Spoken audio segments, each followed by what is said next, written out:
You've probably heard of Rich Dad, Poor Dad, right? It's sold millions and millions of copies. But what's the one lesson, the single idea at its very heart? Well, it's not about some secret stock tip or how to flip real estate. Nope, it's about a simple but really powerful shift in how you think about money.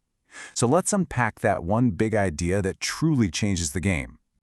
So the whole book is told through the eyes of a young Robert Kiyosaki, who basically had two father figures.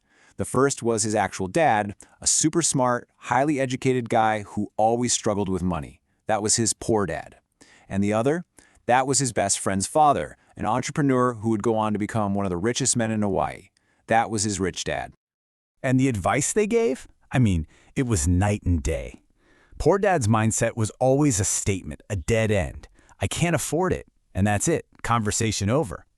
But Rich Dad's mindset, it was always a question. How can I afford it? That little switch turns your brain on, forces it to start looking for answers. And really, this one difference is the foundation for everything else in the book. So where did this all start? Well, it begins with a pretty simple question from a 9-year-old kid who is just tired of feeling poor. Picture this. It's 1956. Young Robert goes to a public school where a lot of the rich kids go. One day, a classmate named Jimmy is going to his family's beach house, but he doesn't invite Robert or his friend Mike. Why? He tells them it's because they're poor kids. Ouch. That really stung. So right then and there, Robert and Mike decided, okay, that's it. We're going to be business partners. Their first idea was pretty literal. They decided to literally make money. They went around the neighborhood collecting old lead toothpaste tubes, melted them down over some charcoal, and tried to cast their own nickels using plaster molds. Well, their dream of being their own U.S. Mint was cut short when Robert's dad came home, saw the whole operation, and had to gently explain what the word counterfeiting meant. So, with their illegal business shut down, Robert's dad gave him some really important advice. He said, "Look, if you boys really want to learn how to get rich, don't ask me. You need to talk to Mike's dad." And Mike's dad, who was just starting to build his empire, was about to become Robert's rich dad. So, the boys went to see Mike's dad. And his first lesson wasn't a lecture or anything from a book. No, it was an experience. And it was designed specifically to push their buttons. Rich Dad's offer was pretty straightforward. He said, I'll teach you, but not in a classroom. You're going to work for me, and I'll pay you 10 cents an hour. So for 3 hours every single Saturday, the boys worked in one of his stores, just dusting off canned goods. 10 cents an hour. I mean, even back then, that was just ridiculously low pay. This whole job was basically a masterclass in emotional engineering. For the first couple of weeks, they just did the work, dusting the cans. But it was so mind-numbingly boring. By that fourth Saturday, Robert had just had it. The tiny 30 cents he made was always gone in a flash, usually on comic books. He felt used, underpaid, and most importantly, he was getting really, really angry. Finally, he just stormed in to confront Rich Dad. He demanded a raise to 25 cents an hour. He accused him of being greedy and even said he was breaking child labor laws.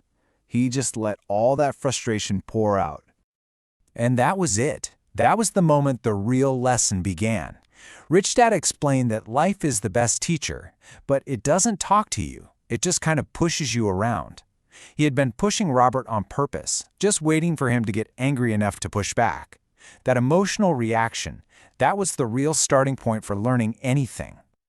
So now Robert is angry, but he's finally ready to listen.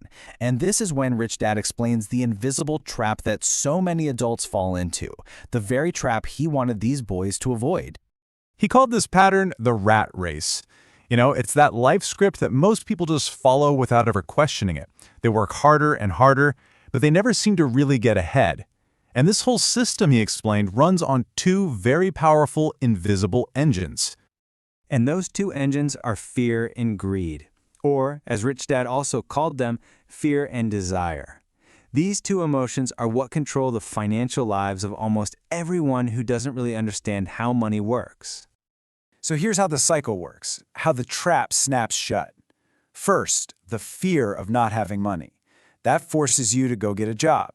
Then, boom, that first paycheck hits your bank account, and desire kicks in. You start thinking about a nicer car, a bigger house, that cool vacation. So you spend. But then the fear comes roaring back. The fear of not being able to pay for this new, more expensive life you built. So you cling to your job, you work even harder, and the cycle just repeats, sometimes for your entire life. So, to break this cycle, Rich Dad gave the boys a brand new challenge, one designed to open their eyes and force them to think in a completely different way. After explaining the whole rat race, Rich Dad took away their paycheck completely.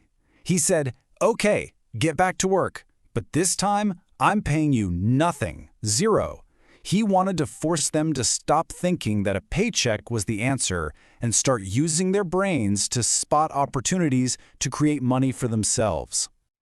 And you know what? A few weeks later, working for free, their brains were finally tuned in to see opportunities, not just a paycheck. They noticed the store manager would rip the front covers off the unsold comic books. They asked her why, and she said she sent the covers back to the distributor to get a credit. And the rest of the comic books, the part with all the stories, she just threw them away. And bam, they saw it, an opportunity. They asked Mrs. Martin if they could just have the old comics. She said sure. So they gathered up hundreds of them, set up shop in Mike's empty basement, and opened their very own comic book library. Admission was 10 cents, and for that, kids could come in and read for 2 hours straight. You see, their comic book library was an asset. It was a business that made money for them even when they weren't physically there. It was bringing in about $9.50 a week, way more than their old wages. This was the big breakthrough. They had escaped the trap of working for a paycheck. They had learned, for the very first time, how to make money work for them. And this single powerful lesson is what creates two totally distinct paths in life, two completely different financial futures, and it all comes from that one core principle. So it really just boils down to these two paths. You've got the poor dad path, where the goal is job security, the mindset is I work for money, and the strategy is to climb that corporate ladder. And the result? You're stuck in the rat race. Then you've got the rich dad path. The goal here is financial freedom. The mindset is money works for me, and the strategy is to create or buy assets that generate income. The result? You escape the rat race altogether. So the central question from the book isn't just for a 9-year-old boy. It's really for all of us. Is your life controlled by a paycheck? Are fear and greed the things driving your financial choices? Or are you actively trying to figure out how to make money work for you? Because the path you end up on, it all starts with how you answer that question.